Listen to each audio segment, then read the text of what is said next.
ఒకటికి 4 సినిమాలు వరుసబెట్టి చేస్తున్నప్పుడు చుట్టూ 10 మందితో పరిచయాలుంటాయి. కొన్నిసార్లు మన బాధ్యత ఎదుటివారు తీసుకుంటే ఇంకొన్నిసార్లు వాళ్ళ రెస్పాన్సిబిలిటీని మనం ఫీల్ అవ్వాల్సి ఉంటుంది. అలా నార్త్ సౌత్ అనే తేడా లేకుండా కొందరు ముద్దుగుమ్మలకు సక్సెస్ ఇవ్వాల్సిన బాధ్యతను తీసుకున్నారు ప్రభాస్. సూపర్ సీనియర్ దీపికతో మొదలుపెట్టి హ్యాపెనింగ్ బ్యూటీ మాళవిక వరకు ప్రభాస్నే నమ్ముకున్నారు. మరి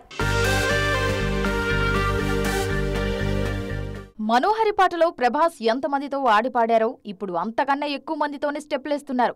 మిగిలిన సినిమాల సంగతి పక్కన పెడితే కల్కి, రాజాసాబ్లో 2 హీరోయిన్లతో ఆడిపాడుతున్నారు ప్రభాస్. అందుకే ఉన్న పళాన 4 హీరోయిన్లకు సక్సెస్ ఇవ్వాల్సిన బాధ్యత ప్రభాస్ భుజాలపై పడింది. ఆ 4లో ఫస్ట్ ప్లేస్ లో ఉన్నారు దిశా పాట్నీ. నార్త్ లో దిశా పాట్నీకి తిరుగులేదు, కానీ సౌత్ లోనే హిట్టే లేదు. అందుకే అర్జెంటుగా కల్కితో ఆమెకు హిట్ ఇవ్వాల్సిన రెస్పాన్సిబిలిటీ తీసుకున్నారు డార్లింగ్. ఈ సినిమాతో దీపికను సౌత్ లో గ్రాండ్ గా లాంచ్ చేయాల్సిన డ్యూటీ కూడా ప్రభాస్దే. కల్కి ఎప్పుడెప్పుడు రిలీజ్ అవుతుందా అని ఆసక్తిగా వెయిట్ చేస్తున్నారు దీపిక. ఆఫ్ స్క్రీన్, ఆన్లైన్ లో గ్లామర్ ఫోటోలు షేర్ చేయడంలో ఎప్పుడు ముందుంటారు మాళవిక మోహనన్.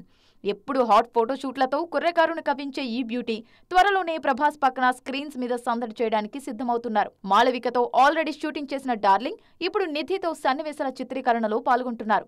టాలీవుడ్ లో సరైన సక్సెస్ కోసం ఎదురు చూస్తున్న నిధి అగర్వాల్ రాజాసాబ్ మీద బోలెడన్ని హోప్స్ పెట్టుకున్నారు.